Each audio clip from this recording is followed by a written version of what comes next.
अब भारत के हाथों से ताजिकिस्तान का आयनी एयरबेस चला गया और हैरानी की बात है कि चीन के अलावा रूस भी ताजिकिस्तान पे दबाव बना रहा था। सोवियत संघ के टाइम में ताजिकिस्तान के अंदर एक एयरबेस होता था, आयानी का एयरबेस, कि इंडिया को यहां से बाहर निकालो। ये किसने बोला? बोलने वाला कौन है? परम मित्र पुतिन, रशिया। कहा यह भी जा रहा है कि कहीं तुर्की, चीन और पाकिस्तान, अमेरिका इसके प्रेशर में आके ताजिकिस्तान ने फैसला लिया। और साहब, इंडिया ने बहुत रिक्वेस्ट किया कि हमने 1000 करोड़ रुपए इसके अंदर लगा दिया है, हमने एयरपोर्ट को खंडर से जंगल से मंगल कर दिया है, शानदार एयरपोर्ट बना दिया है हमने यहाँ पर। कुछ रशिया के ऊपर और चाइना के ऊपर भी भरोसा नहीं किया जा सकता। रशिया भी कोई हमारे बहुत बड़े एक वफादार साथी नहीं है, मैं आपको बताऊं। दोस्तों, सोवियत संघ के टाइम में ताजिकिस्तान के अंदर एक एयरबेस होता था, आयानी का एयरबेस, जो 2002 में या 2001 में कहा जाए उसी के आसपास भारत को लीज पर दिया गया था ताजिकिस्तान के अंदर।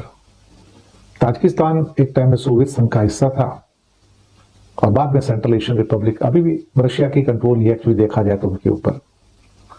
दुशानबे उसकी कैपिटल, और दुशानबे कैपिटल से 15 किलोमीटर दूर एक सोवियत टाइम का खंडर एयरपोर्ट, खंडर कुछ नहीं था वहां पे सिवाय जंगल के, भारत को लीज पर दे दिया गया। भारत ने उसके ऊपर बहुत पैसा लगाया, $100 मिलियन, और चमका दिया। शानदार एयरबेस बन गया, 3,500 किलोमीटर का रनवे बन गया, 3,500 मीटर का रनवे बन गया, हैंगर्स बन गए, फ्यूल टैंक्स बन गए, रिपेयर के हैंगर्स बन गए, लॉजिस्टिक बन गया, रडार सिस्टम्स आ गए, शहर बस गया साहब, शहर बस गया। तो रशिया की नजर पड़ी, रशिया के एयरक्राफ्ट वहां उतरने शुरू हो गए, वो भी इल्यूशन 76 गजराज बड़े वाले हैवी सुखोई उतरने शुरू हो गए। और अल्टीमेटली 5-6 साल पहले रशिया ने प्रेशर डालना शुरू किया। किसी ने सोचा भी नहीं था कि मध्य एशिया के ऊंचे पहाड़ों के बीच में एक छोटा सा रनवे भारत की सबसे बड़ी सामरिक कहानी बनेगा। एक ऐसा ठिकाना जहां से अगर भारत ने अपने पंख फैलाए होते तो पाकिस्तान की नींद उड़ जाती और चीन की चिंता बढ़ जाती। लेकिन अब वो ठिकाना भारत के पास नहीं रहा। एक कहानी है आयनी एयरबेस की, ताजिकिस्तान की उस मिट्टी की जिसे भारत ने अपने हाथों से संवारा था, लेकिन अंत में किसी और के हाथों में चला गया। एक ऐसा ठिकाना जो कभी भारत का साइलेंट ट्रम्प कार्ड था, अब वह रूस और चीन के प्रभाव के कैद में है। एक ऐसा वक्त था जब अफगानिस्तान में युद्ध छिड़ा था, पाकिस्तान में अमेरिकी फाइटर जेट गूंज रहे थे और भारत को मध्य एशिया में अपनी पकड़ मजबूत बनानी थी। तब भारत ने नजर घुमाया और देखा ताजिकिस्तान एक छोटा सा देश, लेकिन रणनीतिक रूप से भारत के लिए सोने की खान है। यहाँ से भारत अपने दुश्मनों के हर चाल को ऊपर से देख सकता था। ताजिकिस्तान का आयानी एयरबेस, जो कि दुशांबे से, जो उनका कैपिटल है, उससे महज 15 से 20 किलोमीटर की दूरी पर है, वहां पर भारत ने अपना एक एयरबेस 1990 के इर्द गिर्द बनाया था। बिल्कुल एक पुराना सा एयरपोर्ट था जो यूज़ नहीं होता था। उस पर $100 मिलियन से ज़्यादा की रकम खर्च की और उसकी लीज ख़त्म होनी थी 2022 में। लेकिन नरेंद्र मोदी ने अपना असर रसूख इस्तेमाल किया, कुछ पैसे बढ़ाए, कुछ कर करा के लीज को एक्सटेंड करता रहा। लेकिन अब जब वक्त आया है, भारत को सबसे ज़्यादा उस एयरबेस की ज़रूरत थी, तब ताजिकिस्तान ने मुकम्मल तौर पर ऑर्डर जारी कर दिया है कि फुटो यहाँ से, निकलो यहाँ से। अब अगर आप ये मैप देखें जो आपके सामने चल रहा है, इसमें आपको लाइट ग्रीन कलर का पाकिस्तान, डार्क ग्रीन अफगानिस्तान और ब्लू कलर में ताजिकिस्तान दिखेगा। ये जो पट्टी है जिसे वखान कॉरिडोर कहते हैं, ये एक छोटा सा पैच है जो पाकिस्तान और ताजिकिस्तान को एक दूसरे से अलग करता है, क्योंकि बीच में ये पट्टी अफगानिस्तान की है।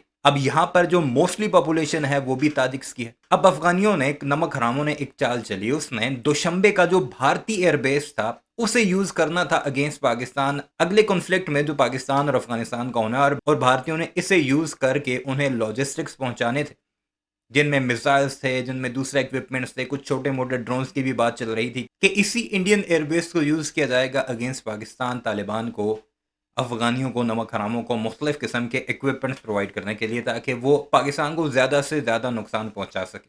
फिर पाकिस्तान ने लॉबिंग की, इसमें रशिया जो पहले ही इसे हासिल करना चाहता था उसने इंटरवीन किया और अल्टीमेटम दिया गया भारतीयों को, फुटो यहाँ से, निकलो अपना बोरिया बिस्तरा गोल करके। और भारतीय काफ़ी रोते रहे। इवन के ये भी रिपोर्ट सामने आ रही हैं कि रिश्वत तक ऑफर की गई कई सीनियर सियासतदानों को ताजिकिस्तान के कि तुम इसमें हमारी साइड लो, भारत की साइड लो, हम तुम्हें इतने ज़्यादा पैसे वगैरह फ्राहम करेंगे। लेकिन अल्टीमेटली फैसला यही हुआ कि भारतीय जल्द अज जल्द वहाँ से विकेट करेंगे और उन्होंने बाकायदा अपना बोरिया बिस्तर गोल करना शुरू कर दिया है। और ये एक बड़ा सेटबैक है नमक हरामों और गोबर खौरों दोनों के लिए कि उन्होंने जो पाकिस्तान के खिलाफ काम करना था, अब रशिया की मदद से और चीन की मदद से पाकिस्तान ने वो रास्ता भी मुकम्मल तौर पर बंद कर दिया है।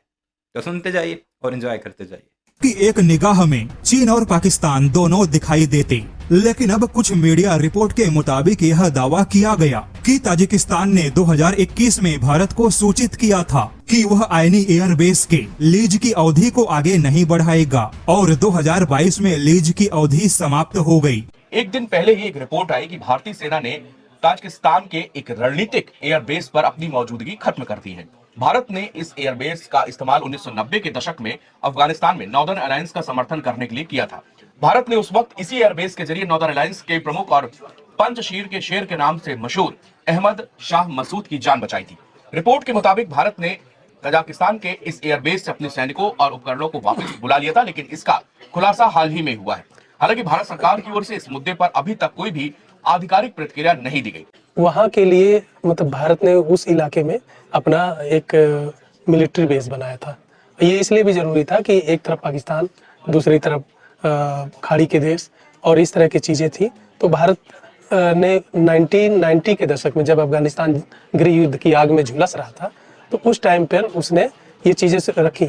लेकिन हाल फिलहाल के बदलते भूसामरिक जो रिश्ते हैं और बहुत सी सारी चीज़ें हैं, उसमें उसको देखते हुए भारत ने धीरे धीरे अपना वहाँ से मिलिट्री जो बेस का था वो सर हटाना शुरू कर दिया। ऐसी रिपोर्ट आई ताजिकिस्तान पर कि इंडिया को यहां से बाहर निकालो, इसमें निकालो बाहर, इनको नोटिस दे दो। ये किसने बोला? बोलने वाला कौन है? परम मित्र पुतिन, रशिया।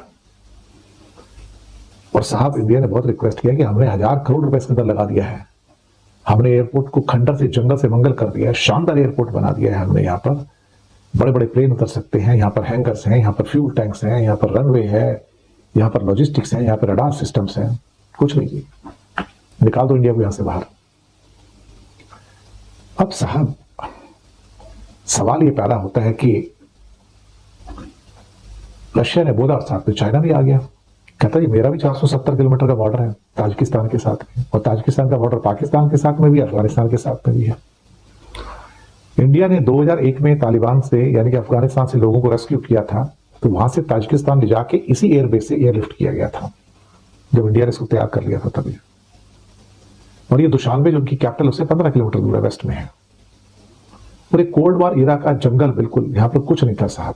25 साल पहले इंडिया यहाँ पे आया था करीब, और सब कुछ यहाँ पे बना के दिया। और इंडिया की बड़ी स्ट्रेटेजिकली प्रेजेंस थी, इंडिया का एक स्ट्रेटेजिक डेप्थ एरिया था यहाँ पर, पाकिस्तान के ऊपर भी ये नजर रख सकता था वहां से। इनिशियली इंडिया ने वहां पे $70 मिलियन लगाया, बाद में $30 मिलियन और लगाया, ऑलमोस्ट 900 करोड़ रुपए हो जाते हैं, काफी बड़ा अमाउंट है ये। वहीं भारत ने बहुत ही चुपके से ताजिकिस्तान में मौजूद एयरबेस को खाली किया। द प्रिंट की रिपोर्ट में दावा किया गया है कि चीन और रूस दोनों ने ताजिकिस्तान पे दबाव बनाया था कि गैर क्षेत्रीय सैन्य कर्मियों को ताजिकिस्तान जैसे सेंट्रल एशियाई देशों में नहीं होना चाहिए। ऐसे में रूस और चीन के दबाव में ताजिकिस्तान ने आयनी एयरबेस के लीज को आगे नहीं बढ़ाया। बता दे, भारत ने लगभग $100 मिलियन खर्च करके ताजिकिस्तान के आयनी एयरबेस को एक नई जान दी थी। भारत ने इस एयरबेस को कुछ ऐसा डेवलप किया कि सेंट्रल एशिया में यह सबसे चमकता हुआ एयरबेस बना, और ताजिकिस्तान के इस एयरबेस पे भारत ने अपने सुखोई फाइटर जेट भी तैनात किए। भारत के कुछ हेलीकॉप्टर भी यहाँ से उड़ान भर रहे थे। रणनीतिक महत्व और भौगोलिक स्थिति के हिसाब से ताजिकिस्तान का आयनी एयरबेस भारत के लिए बहुत ही आवश्यक था, क्योंकि इस एयरबेस के भारत के पास में होने से पाकिस्तान के पिछवाड़े से भी भारत की निगाहें पाकिस्तान पे थी। लेकिन जब भारत को इसकी ज्यादा आवश्यकता है, तब पता चला कि अब भारत के हाथों से ताजिकिस्तान का आयनी एयरबेस चला गया। यहाँ से पता चलता है कि फॉरेन डिप्लोमेसी कितनी इम्पोर्टेंट होती है, और ये भी पता चलता है कि इस वक्त डिप्लोमेसी में, फॉरेन पॉलिसी में कौन आगे है। तुम जो पिछवाड़ा पिछवाड़ा कर रहे हो वो तुमने देख लिया कि कैसे हमने तुम्हें मक्खन से बाल की तरह निकाल दिया, और अब तुम अपने मीडिया पर बैठकर चीखे मारते दिखाई दे रहे हो कि ये हमारे साथ हुआ तो हुआ। कि अब फॉरेन मिनिस्ट्री का भी एक बयान सामने आया है जो से कह रहे हैं कि बड़ा अफसोसनाक है कि ताजिकिस्तान ने हमारी लीज को एक्सटेंड नहीं किया। इसके पीछे वजूहात क्या हैं हम उन पर गौर कर रहे हैं। बैठो और बैठकर गौर करते रहो, क्योंकि तुमने अब करना गौर ही है। तो ये हालात है हमारे पड़ोस में, दोनों पड़ोसों में, कि दोनों को एक ही बार उनकी औकात दिखाना इसे कहते हैं। आपको ये वीडियो कैसी लगी कमेंट सेक्शन में ज़रूर बताइएगा। चैनल को सब्सक्राइब नहीं किया तो ऐसी वीडियोस के लिए उसे भी ज़रूर सब्सक्राइब कीजिए।